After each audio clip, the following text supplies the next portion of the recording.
स्वस्ते श्री गणाधिपतये नमः। श्री सरस्वतये नमः। श्री गुरु चरण कमलेभ्यो नमः। गजाननं भूतगणाधिसेवितं कपितजम्बूफलचारुभक्षणम् उमाशुतं शोकविनाशकारकम् नमामि विघ्नेश्वरपादपङ्कजम्। या कुन्देन्दुतुषारहारधवला या शुभ्रवस्त्रावृता या वीणावरदण्डमण्डितकरा या देवी श्वेतपद्मासना।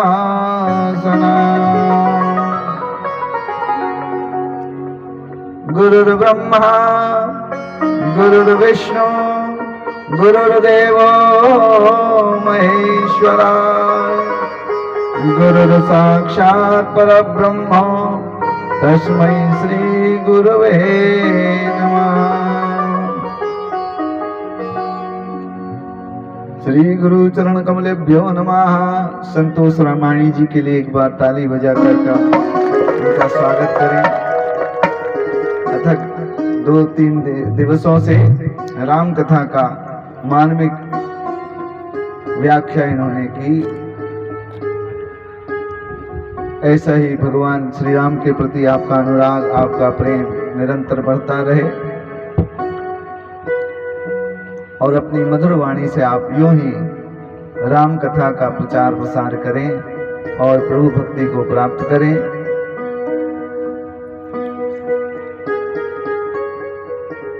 गुरुर्ब्रह्मा गुरुर्विष्णु गुरुर्देवो महेश्वराय। गुरुर्साक्षात् परब्रह्म तस्मै श्री गुरवे नमः। अखण्डमण्डलाकारं व्याप्तं येन चराचरम् तत्पदं दर्शितं येन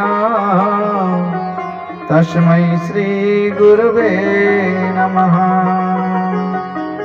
मनोजवं मारुततुल्यवेगं जितेन्द्रियं बुद्धिमतां वरिष्ठं वातात्मजं वानरयूथमुख्यं श्रीरामदूतं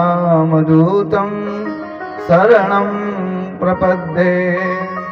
अतुलितबलधामं हेमशैलावदेहं धनुजवनकृशानं ज्ञानिनामाग्रगण्यं सकलगुणनिधानं वानराणामधीशं रघुपतिप्रियभक्तं वातजातं नमामि। नीलाम्बुजगश्याममनकोमलाङ्गं सीता समारोपितवामभागं पाणौ महासायकचारुचापं नमामि रामं रघुवंशनाथं। नमामि रामं रघुवंशनाथं। माता रामो मत्पिता रामचन्द्रः स्वामी रामो मत्सखा रामचन्द्रः। सर्वस्व मे रामचन्द्रो दयालुर्नान्ये नैव जाने न जाने।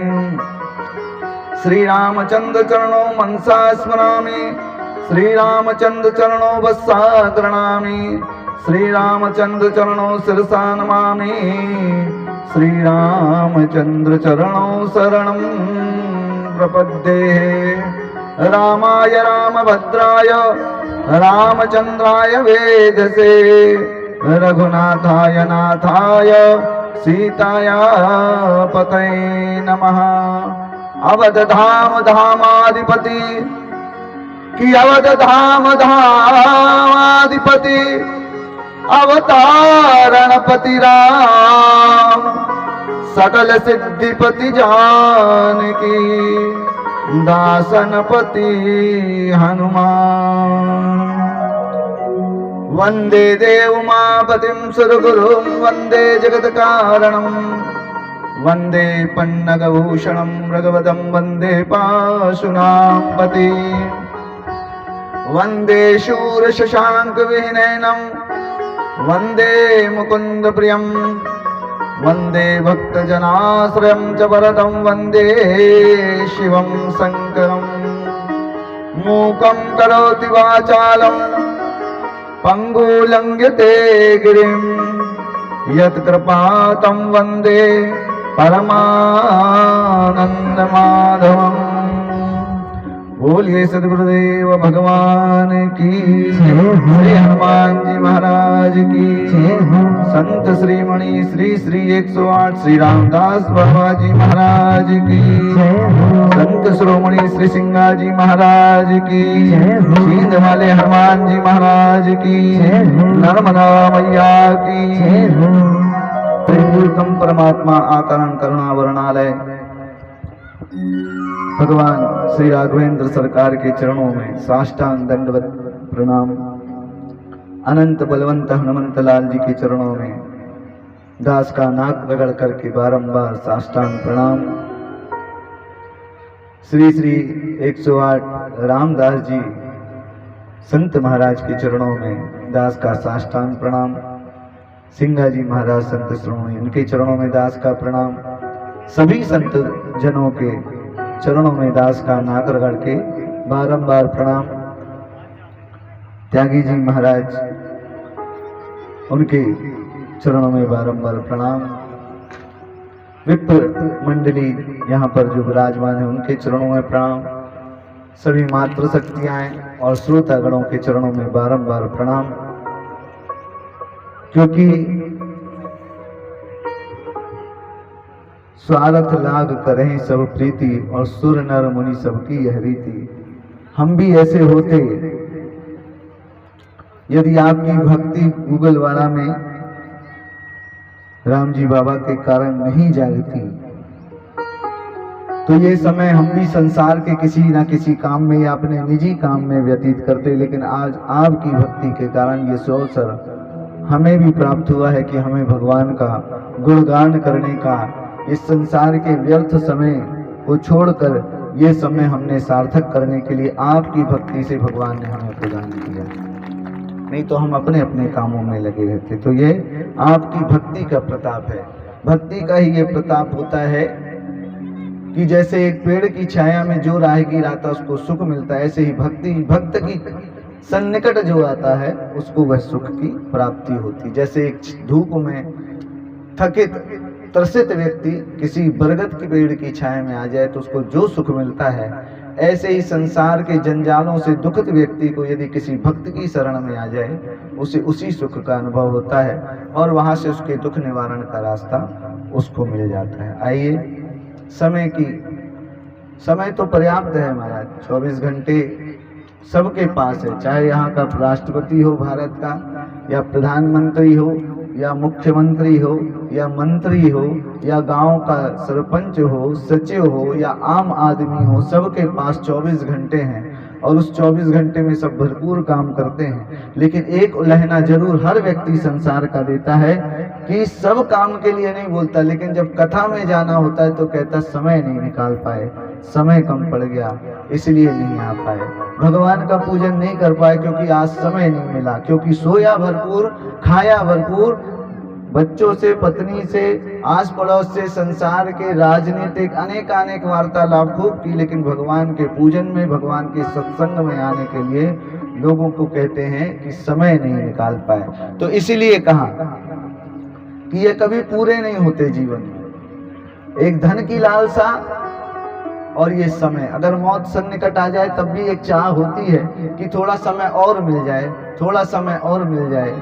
और ये समय हमारे जीवन में कम रहता है, और धन की लालसा सदा बनी रहती है, कामनाएं कभी खत्म नहीं होती, क्योंकि हम भगवान से मांगते हैं तो यही चीज मांगते हैं। कभी ये नहीं कहते कि प्रभु इतना धन दीजियो कि जहाँ में कुटुंब समाए, और मैं भी भूखा ना रहूं, कोई साधु न भूखा जाए। गृहस्थ में इतना होना चाहिए कि हमारा परिवार दोनों वक्त बड़े प्रेम से भोजन प्राप्त करे, और जो घर में अतिथि आए वह कभी खाली ना जाए। अगर अतिथि, कल जैसे कथा में आपने सुना कि अतिथि यदि घर से खाली जाता है तो अपने पाप उस घर में छोड़ जाता है, उसके परिणाम उसको भोगना पड़ता है। इसलिए जो आए, आप अन्न नहीं दे सकते, धन नहीं दे सकते, तो केवल प्रेम से बोल कर उसका सम्मान कर सकते हो। प्रेम के दो बोल तो आपके पास हैं कि ऐसी वाणी बोली है मन का पाखोए, और अन्न को शीतल करे आपो शीतल होए। तो इस कथा का आशय भी है, अभिप्राय भी है, सार भी यही कि आप सब करो। मैं बहुत छोटा हूँ उम्र में, इतना ज्ञान भी नहीं है, लेकिन आपको ये बिल्कुल व्यासपीठ से अकाट सत्य बताता हूँ कि ये माया किसी से ना छूटी है और ना छूटेगी। ये माया आपके साथ जीवन भर लगी रहेगी जब तक आप जिंदे हो। तो माया से अलग होने का प्रयास कभी मत करना, जीवन खपा बैठोगे। इस माया में रहते हुए एक घड़ी आधी घड़ी, एक घड़ी आधी घड़ी, और आधी में पुनियाद, तुलसी चर्चा राम की हरहि कोट अपराध। आप एक घड़ी आधा घड़ी बैठकर एकांत में सीताराम का भजन करें, या राम राम राम राम बार बार बोलते रहें। आप इतना समय निकालें, 24 घंटे में से 24 मिनट या 24 सेकंड भी अगर आपके पास जो समय है वह भगवान के चरणों में बैठ करके, भगवान के अगर आपके पास फोटो है तो फोटो चित्र के माध्यम से, गुरुदेव के माध्यम से, गुरुदेव के अगर चित्र है उसके सामने बैठ करके आप गुरुदेव को देखो, गुरुदेव आपको देखें, भगवान को आप देखो, आप भगवान को देखो, और इस तरह 24 सेकंड या 24 मिनट बैठकर भगवान के सामने एक नाम का जाप करो या फिर गुरु मंत्र का जाप करो। आपके जीवन में प्रभु की कृपा बरसना शुरू हो जाएगी। बाकी सब आडंबर, आडंबर ऐसा है कि इसमें पड़े रहोगे आप समझ नहीं पाओगे, क्योंकि बहुत राम कथा अनंत है और सब अपने अपने तरीके से बता के चले आएंगे, लेकिन सार यही है कि उन दो शब्दों को आप पकड़ लो। इसलिए इतनी महिमा 4 दिनों से गाई जा रही है, 5 दिनों से महिमा गाई जा रही है कि आप उस राम नाम को समझ लो और उसको अपने हृदय में उतार लो। और जिस दिन आपके हृदय में राम नाम आ जाएगा, आपको आनंद आ जाएगा और आपका जीवन सार्थक हो जाएगा, और आप समझ जाओगे कि इस संसार में रह करके हमें केवल क्या करना है, ईश्वर का नाम भजन करना है। और वह भगवान का नाम महाराज की जो चर्चा चल रही है वह गुरुदेव से मिलता है, उसको पाकर जीवन को सार्थक बनाना है। तो हम यही कह रहे थे कि समय का अभाव है, क्योंकि राम कथा तो लोग जन्म जन्मों गाते हैं, वह पूरी नहीं कर सकते। हमारे जैसे कईयों के जन्म निकल गए और राम कथा आज तक पूरी नहीं कर पाए। तो इसलिए ये तो मोती हैं जितने जिन जिन संतों से निकले, और यहाँ से कुछ लेके जाना, खाक राख उठा के नहीं चले जाना, कोई मोती लेके जाना कि जो आपके मन को निर्मल बना दे, आपके मन मंदिर को पवित्र कर दे जहाँ सिया राम विराजमान होते हैं। तो आपका ये भवन जो देह रूपी भवन है वह कनक भवन बन जाएगा, जहाँ माँ भगवती जगदम्बा सीता और परिपूर्णतम परमात्मा श्री राम सदा विराजमान रहते हैं। कि राम झरोका बैठ के, कि राम झरोका बैठ के और सबका मुजरा ले, जिसकी जैसी चाकरी ताको तैसो दे। तो जिसकी जैसी चाकरी ताको तैसो दे। लोग ये ना सोचे संसार का कोई भी प्राणी, चाहे भक्त हो अभक्त हो, राक्षस हो असुर हो, गंधर्व हो किन्नर हो, संत हो, जो भी हो, परमात्मा सबका मुजरा लेते हैं और जिसकी जो करनी रहती है वह करनी के अनुसार भगवान उसका जीवन का आगे का निर्वहन करते हैं और उसको सुख और दुख उसके कर्मों के अनुरूप उसको प्राप्त होता है। इसलिए भगवान की भक्ति करना, भगवान का पूजन पाठ करना, व्रत उपवास करना, ये सार्थकता नहीं है। भगवान की भक्ति में है कि आप निर्मल हो, सरल हो, छल कपट रहित हो और अपने माता पिता की सेवा करना, गुरु की सेवा करना, तब जाकर के आपको परमात्मा की प्राप्ति होगी। ऐसा नहीं है कि हमने भगवान की भक्ति कर लिया, व्रत कर लिया, मानस का पाठ कर लिया, नियम बना लिया कुछ, और आप सोचो उससे परमात्मा पहले कर्तव्य निष्ठ है। भगवान पहले कर्तव्य का पालन करते हैं। इसलिए रामचरितमानस में भगवान ने अपने पिता ने रोका कि मैंने वचन दिया है लेकिन मेरी आज्ञा है कि तुम वन मत जाओ, लेकिन भगवान ने कहा कि रघुकुल रीत सदा चली आई और प्राण जाई पर वचन न जाई। तो पिताजी आपके वचनों का पालन तो होगा। तो कर्तव्यता की प्रधानता रामचरितमानस में है। यदि आप अपने कर्तव्य से विमुख होकर के, और कर्तव्य ऐसा नहीं कि माता पिता की सेवा कर ली, घर परिवार पाल लिया, बस इससे ही कर्तव्य पूर्ण नहीं होता। आप मानव बनकर इस संसार में आए हैं तो मानवता का भी भगवान श्री रामचंद्र जी ने कर्तव्य पढ़ाया है कि आपको मानवता, संसार में, समाज में रह करके व्यावहारिकता निभाना, समाज में जो भी क्रियाकलाप होते उसमें भागीदारी देना। यदि आप सामर्थ्यवान है तो आप संसार के, समाज में, गरीब कन्याओं के विवाह में, यज्ञ कार्यों में अपने धन को खर्च करें, नहीं तो वह धन मलवत हो जाएगा, विष्ठा बन जाएगा, जो तुम्हारे लिए ही दुखदाई हो जाएगा। आज बड़ी खुशी होती है लोगों को बताने की कि हमारी 60 एकड़, 80 एकड़, 90 एकड़ जमीन है। क्यों? तुमने कमाई नहीं, बाप दादाओं से मिल गई, इसलिए जब खुद कमाते तो उसका पता चलता, और उसके बाद देना नहीं चाहते, गठरी बांध के रखे रहते। ऐसे दान नहीं करना है। लेकिन ये रामायण जी और सदग्रंथ गाते हैं कि जो आपकी कमाई है उसका 10% आप दो, अगर नहीं दोगे भैया तो वो कहीं ना कहीं जाकर के निकल जाएगा, चाहे डॉक्टर को लग जाए, चाहे वकील में लग जाए, और चाहे खेत जल जाए। भगवान किसी का नुकसान नहीं, नुकसान हुआ तो लोगों को दुख होता है। यहाँ जो आए दिन घटनाएं घट रही हैं, नुकसान होता है तो दुख हमको भी होता है। जिसके यहाँ वो उसको तो ज्यादा दुख, हम तो दुख मना के फुर्सत हो गए थोड़ी देर, लेकिन जिसका नुकसान उसको ज्यादा दुख होता है। लेकिन ये नुकसान होता क्यों है?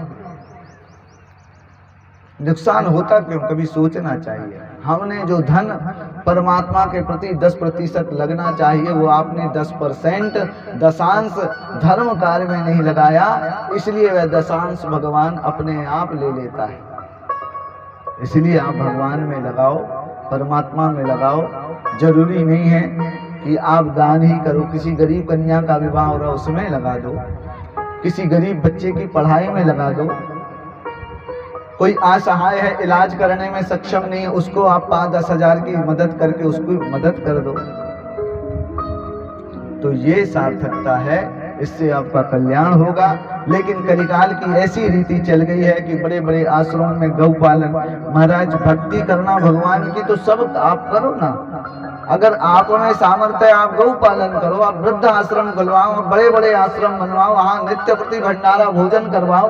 आप अयोध्या धाम, श्री अयोध्या धाम में जाइए, और गोपाल दास जी महाराज हैं, कोई प्रचार नहीं होता टीवी में, कुछ नहीं होता, लेकिन आज नहीं, परंपराएं बहुत पहले से चली आ रही है। गोपाल दास जी महाराज के नित्य प्रति भंडारा होता है दोनों टाइम, और जितने लोग भोजन के समय पहुंच जाए सबको भोजन कराते हैं। कोई टीवी में उनका बैंक अकाउंट नहीं चलता, ना वो किसी से मांगते हैं। हाँ, इतना जरूर करते हैं, आप कभी अयोध्या धाम, श्री अयोध्या धाम जाएं तो आप वहां जाकर गोपाल दास जी से मिलिए, उनके आश्रम में जाइए। वो आपको, आप कितने बड़ा ऑफिसर भी आ जाए या छोटा सा कोई भी व्यक्ति पहुंच जाए, प्रेम से बोलते हैं कि भोजन प्रसाद पाके जाना, और कुछ मांगते नहीं, और बड़े ही प्रेम से भगवान का वहाँ प्रसाद पाते हैं। बड़ा आनंद, स्वादिष्ट प्रसाद होता है। कभी मौका मिले तो आप अयोध्या धाम जा करके गोपाल दास जी के आश्रम में पहुंचिए, प्रसाद खाइए। कहने का ये मतलब है आप अपने धन को सार्थकता में लगाइए। अगर आपका धन सार्थकता में नहीं जाएगा तो कहीं ना कहीं ऐसी जगह जाएगा जहां से आपको भी दुख होगा, आपके परिवार को भी दुख होगा, वो पैसा आपके काम नहीं आएगा। ये पैसा वैसे भी संसार में काम आने वाला नहीं, काम आने वाला है तो भगवान का नाम, और उसी नाम से तरन तारण है, मुक्ति है। कथा के प्रभाव में आ जाते हैं और समय हमको 3:30 तक का मिला है। फिर महाराज जी, त्यागी जी महाराज जी को श्रवण करेंगे।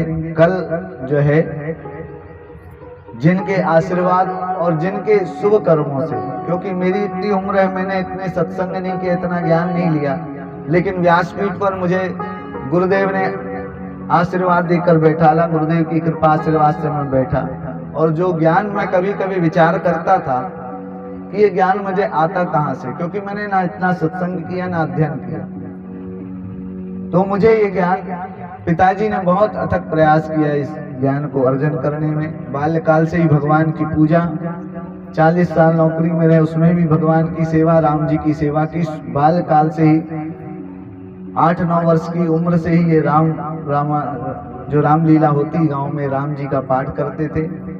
वहीं से इनका अनुराग भगवान श्री राम से हो गया, और इन्होंने जो अध्ययन किया शायद मेरे रूप में वो सब संसार में मिल रहा है। नहीं तो मेरी तो इतनी औकात भी नहीं कि मैं व्यासपीठ पर बैठ सकूं, इतना ज्ञान मेरे पास नहीं है, लेकिन मेरे पिताजी का आशीर्वाद है जो आपके सम्मुख विराजमान है। कल वह भी आपको रामचरितमानस पर अपने वक्तव्य सुनाएंगे, हम उनको भी श्रवण करेंगे। और गूगलवाड़ा से एक और उपहार मुझे मिल गया। आज ही प्रातःकाल फोन आया, हमारे जबलपुर साइड में ये 5 दिन की राम कथा का विधान नहीं है, वहाँ 9 दिन की राम कथा होती है, और हमारे YouTube चैनल पर भी ये कथा चल रही है, तो जो हमारे भक्त हैं वो देखते हैं। और एक हमारा निजी व्हाट्सएप ग्रुप है जिसमें सब जुड़े हैं, तो उसमें से एक व्यक्ति ने यह संकल्प लिया था कि राम कथा मुझे कराना है, और आज ही उसने फोन किया कि गुरुदेव 5 दिन की भी राम कथा होती है, हमको तो मालूम नहीं था। तो 12 मई से राम कथा जबलपुर में 5 दिनों की दास को प्राप्त हुई है कि वहाँ 5 दिन राम चर्चा करने का अवसर हमें मिलेगा। तो ये गूगलवाड़ा, क्योंकि वहाँ तो 9 दिन की होती है, पहली बार होगी 5 दिन की राम कथा। तो ये सौगात भी गूगलवाड़ा से हमको मिल गई, और महाराज जी ने बताया कि ये गूगल है जो केवल भारत में नहीं, अमेरिका, जापान सब जगह चलता है। तो ये इस गूगल का कमाल देखिए, गूगलवाड़ा में बैठे और इस गूगल का ऐसा प्रमाण कि एक कथा हमको यहीं बैठे बैठे राम जी की मिल गई। तो ये है राम झरोका बैठ के सबका मुजरा ले, और जाकी जैसी चाकरी ताको ते सो